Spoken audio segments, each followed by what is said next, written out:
Hello everyone, welcome to my channel master BD. আমাদের আজকের আলোচনার বিষয় নবম দশম শ্রেণীর হিসাব বিজ্ঞান সপ্তম অধ্যায় খতিয়ান। আজকে আমরা আলোচনা করব সৃজনশীল 4 এবং এটা আমরা কি করব, সমাধান করব। আসলে আমরা যদি অঙ্কটা একটু পড়ি তাহলে কি দেখতে পাই। জনাব বড়ুয়া একজন ব্যবসায়ী। সাভারে আশুলিয়ায় বড়ুয়া নার্সারি নামে তার একটি নার্সারি রয়েছে, অর্থাৎ তিনি কি করেন, গাছপালা বিক্রয় করেন। সেখানে তিনি নানা ধরনের ফুল ফল ও ঔষধি গাছের চারা উৎপাদন করেন। তিনি ওইগুলো উৎপাদন করেন এবং কি করেন, বিক্রি করেন। 2017 সালের জুলাই মাসে তার ব্যবসায় নিম্নোক্ত লেনদেনগুলো সম্পাদিত হয়। কিছু লেনদেন তার সম্পাদিত হয়েছে, সেগুলো এখানে বলা আছে, কিছু লেনদেন দেওয়া আছে। তারপরে করণীয় কতে বলা আছে, বড়ুয়া নার্সারির 5 ও 10 জুলাইয়ের লেনদেনগুলোর জাবেদায় লিপিবদ্ধ করা, অর্থাৎ 5 তারিখ আর 10 তারিখে যে লেনদেনটা হয়েছে সেগুলার জাবেদা দাখিলা দিতে বলছে।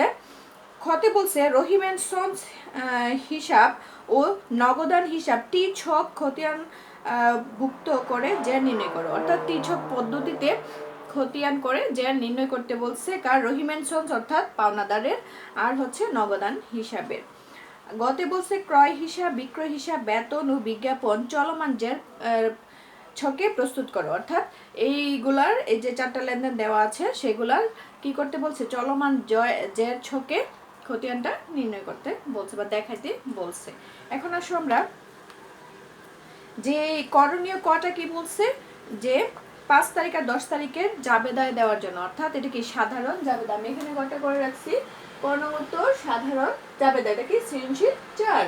তারিখ বিবরণ খতিয়ান পৃষ্ঠে ডেবিট আর ক্রেডিট টাকা, অর্থাৎ এই লেনদেনের কি করব, যেটা আমরা কি করব, প্রাথমিকভাবে তো আমরা জাবেদায় তৈরি করি, তারপরে এটা কি করি, খতিয়ানে স্থানান্তর করি।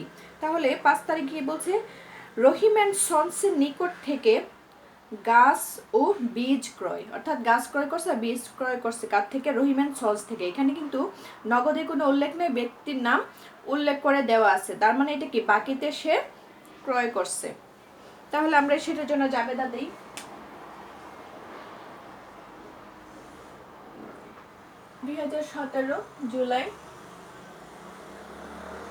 জুলাইয়ের 5 তারিখ, তাই না? জাবেদা রাখলে কি দিব, যেহেতু ক্রয় করছে, ক্রয় মানে ব্যয় সংঘটিত হয়েছে, তাহলে ক্রয় হিসাব ডেবিট।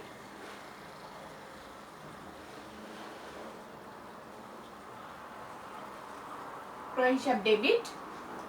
আর পাওনাদার নামটা আমরা ব্র্যাকেট রাখি রহিম এন্ড সন্স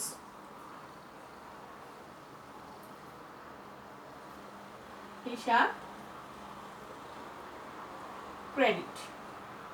ঠিক আছে, তার মানে কি হলো, পাওনাদার কাছে যেহেতু রহিম এন্ড সন্স থেকে আমি টাকা বীজ এবং গাছ ক্রয় করেছি, তখন আমার ক্রয়ের পরিমাণ বৃদ্ধি পাইছে, তাহলে ডেবিট মানে ব্যয় বৃদ্ধি পাইছে। আর পাওনাদারের পরিমাণও বৃদ্ধি পাইছে, কারণ রহিম এন্ড সন্স আমার কাছে কি টাকা পাবে। তাহলে টাকার পরিমাণটা কত, 25,000।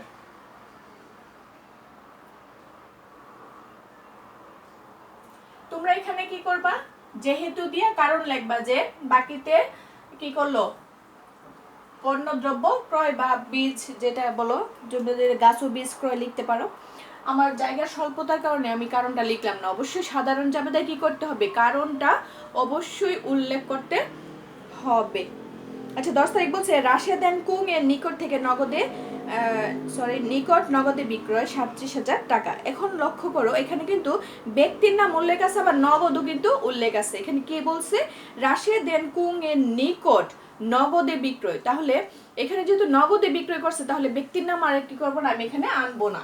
তাহলে 10 তারিখ আমরা লিখবো, নগদে বিক্রি করলে নগদের টাকার পরিমাণ বেড়ে যাবে না, আমাদের বেড়ে যাবে। নগদান হিসাব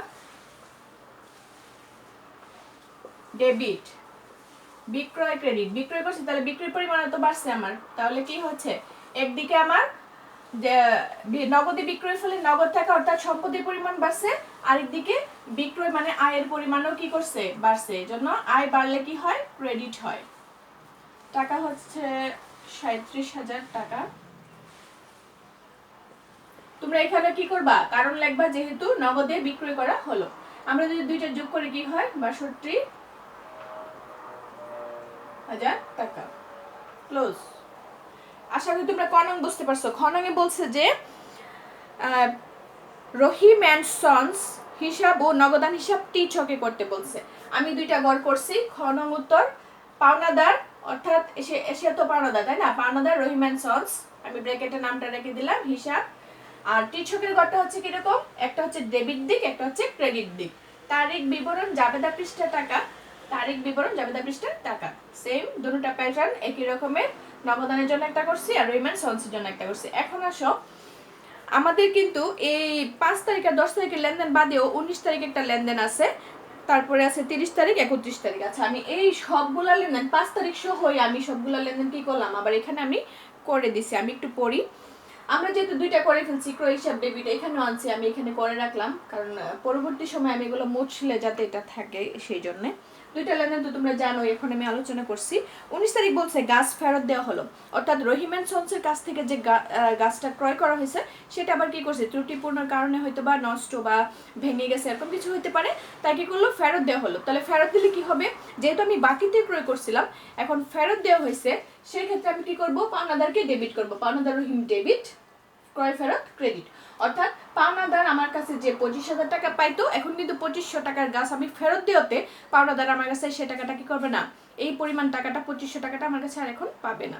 তাহলে আমি পাওনাদারকে যদি আমি ডেবিট করে দিই, অর্থাৎ মানে তার মানে হচ্ছে পাওনাদার কমে গেছে, মানে দায় আমার কমছে, তাহলে আমি ডেবিট করব এত টাকা। আর ক্রয় ফেরত, ক্রয় করছিলাম, ক্রয় করার ফলে ব্যয় বৃদ্ধি পাইছে, এখন ক্রয়টা যদি আমি ফেরত দিয়ে দিছি, এখন ক্রয়ের পরিমাণ তো আমার কমে গেছে, তাই না? তাহলে ব্যয় যদি কমে যায় তাহলে আমরা ক্রেডিট করি, ক্রয় ফেরত ক্রেডিট। তারপর বলছি যে কর্মচারীকে বেতন দেওয়া হলো। কর্মচারীকে বেতন আমরা সচরাচর যদি বাকিতে উল্লেখ না থাকে তাহলে সচরাচর এটা কি নগদে লেনদেন ধরে থাকি। তাহলে যেহেতু কর্মচারীকে বেতন দিছে, বেতন একটা কি ব্যয়, তাই না?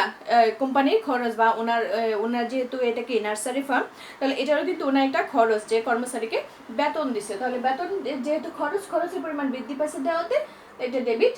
আর নগদ হিসাব ক্রেডিট, সম্পদ হ্রাস পাইছে, অর্থাৎ তিনি যে বেতনটা দিয়েছেন কর্মচারীকে সেটা কিন্তু তিনি কিভাবে দিয়েছেন, নগদে দিয়েছেন, তাহলে নগদের পরিমাণ কমে গেল। আবার কি বিজ্ঞাপন বাবদ ক্রয়, বিজ্ঞাপন বাবদ ব্যয়, মানে বিজ্ঞাপন ব্যয় মানে হচ্ছে যে ওনার যে একটা নার্সারি আছে সেটা প্রচারণার জন্য তিনি কি করছেন, বিজ্ঞাপন দিচ্ছেন। আর বিজ্ঞাপনের ইংরেজি কিন্তু অ্যাডভার্টিসমেন্ট। আমরা কিন্তু জানি যে টেলিভিশন, আমরা যারা টিভি দেখি, সবাই তো টিভি দেখি, তাই না? তো টিভিতে যে অ্যাডভার্টাইজমেন্টগুলো আসে সেটাকে আমরা কি বলি, বিজ্ঞাপন। তাহলে বিজ্ঞাপনের জন্য একটা ব্যয় হয়, আর বিজ্ঞাপনটা দেওয়ার জন্য যে খরচটা হয়েছে সেটা হচ্ছে কি বিজ্ঞাপন হিসাব ডেবিট, যেহেতু খরচ। আর নগদ যেহেতু টাকাটা আমরা দিয়েছি, তাহলে নগদান হিসাব ক্রেডিট 1500। এই হচ্ছে কি জাবেদাটা আমি এখানে করে রাখছি, পরবর্তীতে আমার যাতে সুবিধা হয় সেই জন্য। এখন আসো আমরা পাওনাদারেরটা করি। এটা কি করতেছি আমরা, খতিয়ান। আমরা এখানে লিখি খতিয়ান টি ছক। তোমরা এখানে প্রতিষ্ঠানের নাম লিখবা, যে বড়ুয়া নার্সারি, হ্যাঁ বড়ুয়া নার্সারির খতিয়ান টি ছক পাওনাদার হিসাবে, এভাবে তোমরা এটার ক্ষেত্রে কিন্তু লিখবা। আমার জায়গা স্বল্পতার কারণে আমি লিখতে পারি না এগুলা। আচ্ছা, এখন আমরা যাই কি পাওনাদারের হিসাবে।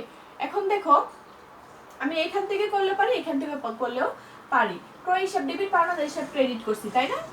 তাহলে পাওনাদার 5 তারিখে ক্রেডিট করছি, তাহলে আমি কি করব, আমি যেহেতু পাওনাদার হিসাব করতেছি, আমরা ক্রেডিট দিকে এখন লিখব 2017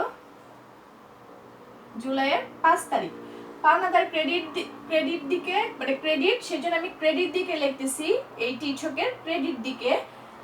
আর বিপরীত এন্ট্রিটা লিখবো আমরা ক্রয় হিসাব। কি কারণে পাওনাদারটা সৃষ্টি হয়েছে সেটা আমরা এখানে লিখবো। কত লিখবো, টাকার পরিমাণ আছে কত, 25,000, তাই না? তারপরে দেখো এটা কিন্তু চলে গেল, হয়ে গেল একটা। তারপর আরেকটা পাওনাদার আছে, দেখো 19 তারিখে পাওনাদার আছে। তাই পাওনাদারকে এখানে কি করছি, ডেবিট। তাহলে এই যে টি ছকের ডেবিট দিকে লিখবো 19 তারিখ দিয়ে, কি লিখবো, বিপরীত এন্ট্রি কি, ক্রয় ফেরত। জুলাইয়ের 19 তারিখ কি, ক্রয় ফেরত। ক্রয় ফেরতের ফলে কি হয়েছে, পাওনাদারের পরিমাণ কমে গেছে, কত টাকা, 2500 টাকা। এখন আসো, এখন আমরা যোগ বিয়োগ করব। চলমান জেরে কিন্তু আমরা যোগ বিয়োগটা সাথে সাথে করে ফেলি, এখন আমরা করি। তাহলে এখানে আমরা কি করব, এখানে কত আছে, 25,000। তাহলে 25,000 বেশি নাকি 2500 বেশি? অবশ্যই 25,000 বেশি। তাহলে 25,000টা আমরা এখানে নামিয়ে নিই, ক্লোজ করে দিলাম। ঠিক এইখানেও কি করব আমরা, 25,000 লিখে, যেহেতু এটা বড় অ্যামাউন্ট, আমরা এখানে লিখে ক্লোজ করে দিলাম। এখন দেখো এটা তো এইটা আর এইটা যখন লিখছি তখন এখানে কিন্তু কি ব্যালেন্স, একটা তোমার বাদের ব্যালেন্স রয়ে গেছে। বাদ কেন বললাম, কারণ হচ্ছে যেহেতু এটা ডেবিট দিকে, আর পাওনাদার হচ্ছে দায় ক্রেডিট ব্যালেন্স প্রকাশ করে। অর্থাৎ পাওনাদার আমার কাছে 25,000 টাকা পাইতো, এখন 2500 টাকার মাল আমি ফেরত দেওয়াতে সে কিন্তু এই টাকাটা আর পাবে না। তাহলে এটা থেকে এটা বিয়োগ দিলে যে টাকাটা হয় সেটা হচ্ছে ব্যালেন্স সিডি। কত তারিখ লিখবো, মাসের শেষ তারিখে, জুলাই মাস শেষ হয় 31, আমরা 31 তারিখ লিখবো ব্যালেন্স সিডি। সিডি মানে হচ্ছে ক্যারি ডাউন, অর্থাৎ নিচে নিতে হলো, মানে এখানে আবার যে আনবো সেটা। আচ্ছা, এখন যদি এটা থেকে এটা বাদ দিই তাহলে কত থাকে, 22,500 থাকে, তাই না? আচ্ছা, এই ব্যালেন্সটা আবার কি করব, এই ব্যালেন্সটার মানে হচ্ছে যে এই টাকাটা পাওনাদার এখনো আমার কাছে পাবে। অর্থাৎ এত টাকা তো আমি ফেরত দিয়ে দিছি, তাহলে এই টাকাটা আর পাবে না। তাহলে বাকি যেটা এটা তো অবশ্যই পাবে, তাই না? 25,000 থেকে 2500 বাদ দিলে 22,500, এই টাকাটা আরো পাবে। তাহলে এইটা আমি আগস্টের 1 তারিখ, অর্থাৎ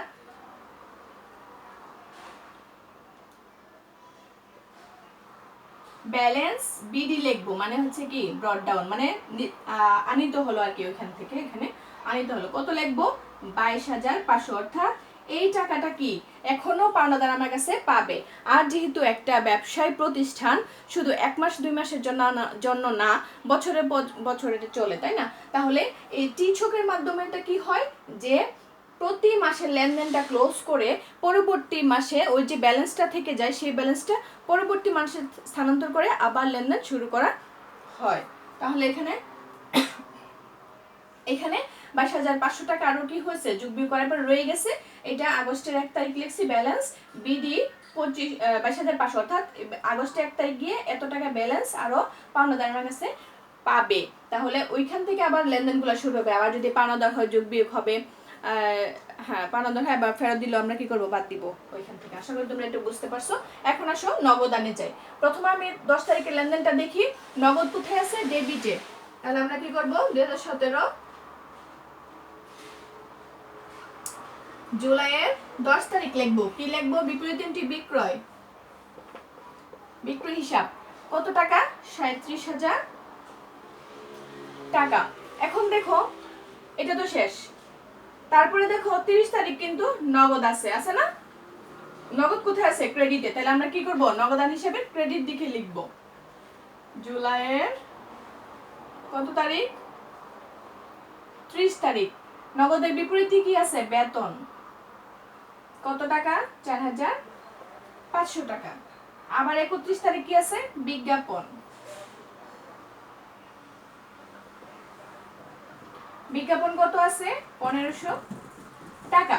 এখন দেখো নগদান কিন্তু বেশিরভাগ সময় কি করে, ডেবিট ব্যালেন্স প্রকাশ করে, অর্থাৎ নগদ তো সম্পদ, তাই না, সম্পদ ডেবিট। তাহলে আমরা এখন কি করব, আর দেখো এখানে 37,000 আর এখানে আছে কত, যোগ করলে 5-6,000। তাহলে 37,000 বড় নাকি 6,000 বড়, 37,000 বড়। তাহলে আমি এদিকে ক্লোজ করে ফেলি, আগে হিসাব লিখে ক্লোজ, এখানেও লিখো 37,000 দিয়ে ক্লোজ। এখন এটা তো বেশি, তাহলে এটা থেকে এইগুলা বাদ দিব, যেহেতু ক্রেডিটের এগুলা, মানে এগুলা এই ডেবিট থেকে মানে হচ্ছে আমার কাছে নগদ এত টাকা আছে, আর ক্রেডিট থেকে মানে হচ্ছে এত টাকা আমার নগদ চলে গেছে। তাহলে আমরা 31 তারিখে আরো কি করব, এই 6,000 যদি 37,000 থেকে বাদ দিই তাহলে কত থাকবে, 31,000। তাহলে আমরা লিখবো ব্যালেন্স সিডি 31,000। অর্থাৎ আমাদের যে টাকা 37,000 টাকার পণ্য বিক্রয় হয়েছিল, বিক্রয়কৃত টাকা থেকে আমরা এই খরচগুলা বাদ দিও, আমাদের কাছে এখন আর কত আছে, 31,000 টাকা রয়ে গেছে। কোন মাসের, জুলাই মাসের। এখন এই জুলাই মাসের 31 তারিখ যে টাকাটা রয়ে গেছে, আগস্টের 31 তারিখে এটা ব্যালেন্স বিডি, অর্থাৎ এই টাকাটা আমার কাছে এখনো আছে। আগস্টের 1 লিখবো ব্যালেন্স বিডি। তখন আগস্টের 1 তারিখ থেকে 31 তারিখ পর্যন্ত আবার এই লেনদেন চলতে থাকবে এই 31,000 টাকা সাথেই। এটা কিন্তু আর কি করব না, ক্লোজ করব না। ঠিক আছে, আশা করি এটুক তোমরা বুঝতে পারছো। তো আমি গণনটা করবো এখন, সবগুলো আমি মুছে দিব, যেহেতু আমার জায়গার স্বল্পতা, সেই জন্য আমি কি করব, সবটা মুছে দিব।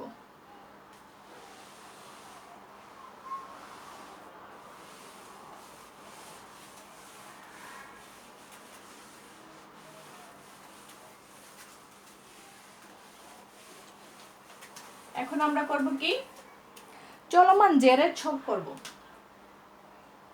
গ নাম্বার, হাত দিয়ে একটু করি। কয়টা করতে হবে? 4টা করতে হবে। 4টা লেনদেনের কথা বলা আছে।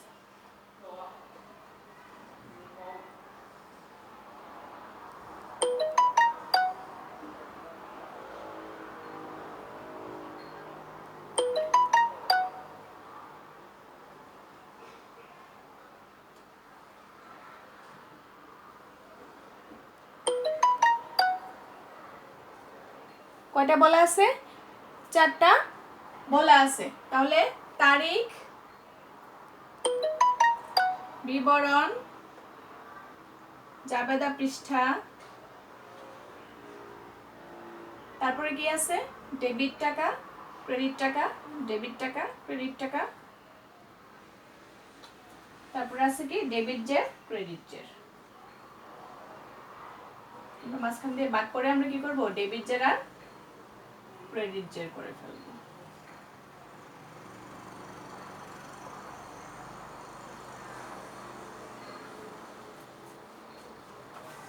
আমরা একটা শুধু করব, লিখবো, আর বাকিগুলো তোমরা কি করবে? লিখবে। তাহলে আমরা এখানে কি করব? খতিয়ান চলমান জের। বড়ুয়া, ওনার নাম কি? বড়ুয়া নার্সারির খতিয়ান জের, খতিয়ান লিখবা কি? চলমান জের। চলমান জের লিখবা। লিখে কয়টা লেনদেনের কথা বলছে এখানে?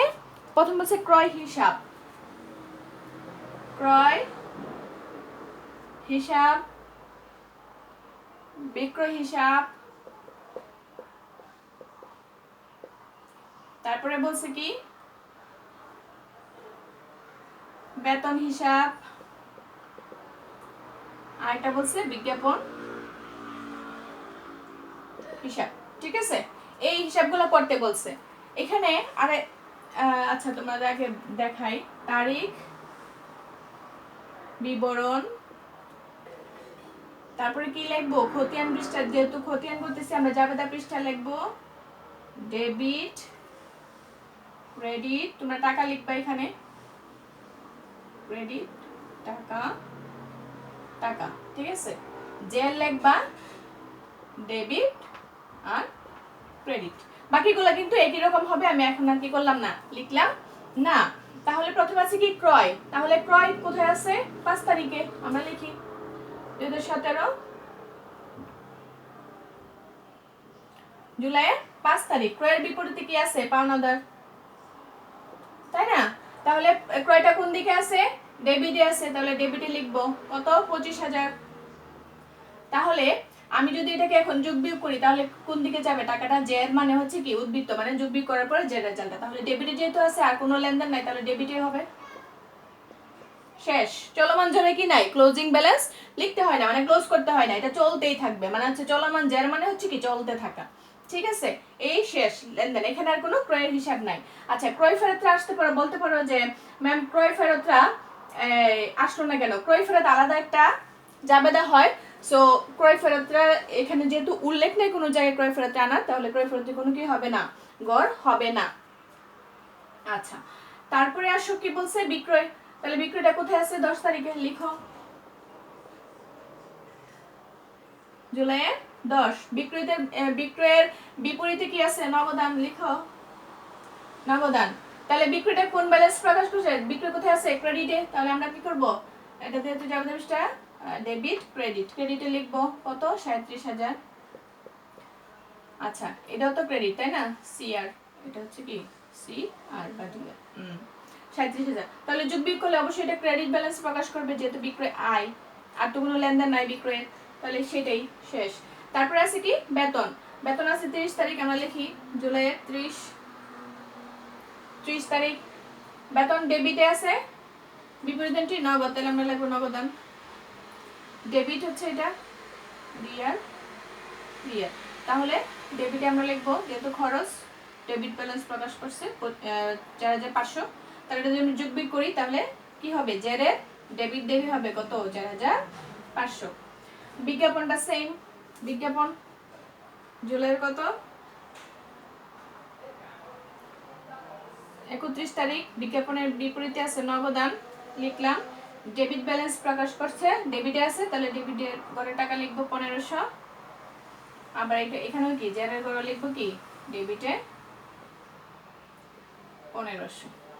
এই হচ্ছে মূলত অঙ্কটা। তোমরা এখানে কিন্তু তারিখ বিবরণ এগুলো সবগুলা লিখে তারপরে অঙ্কটা করবে। যেহেতু আমি বললাম যে আমার জায়গার স্বল্পতার কারণে আর সময়ের স্বল্পতা, সেজন্য কিন্তু আমি করতে পারি না। ভিডিওটা যত লং করব ততই কিন্তু মানুষ কি হয়, বিরক্ত হয়ে যায়, চায় না, দেখতে চায় না। সো সেই জন্য আচ্ছা, তাহলে কি করব, ক্রয় ফেরতের যেহেতু কোনো কিছু উল্লেখ নাই, যদি উল্লেখ থাকতো তাহলে অবশ্যই আমরা কি করতাম, ক্রয় ফেরতের জন্য একটা গড় করতাম। যেহেতু উল্লেখ নাই তাহলে ক্রয় ফেরতটা এখানে আনবো না, ঠিক আছে। আর আশা করি তোমরা একটু বুঝতে পারছো। ধন্যবাদ সবাইকে। যদি ভিডিও ভালো লাগে তাহলে অবশ্যই কি করবে, সাবস্ক্রাইব করে রাখবে চ্যানেলটা। ধন্যবাদ সবাইকে।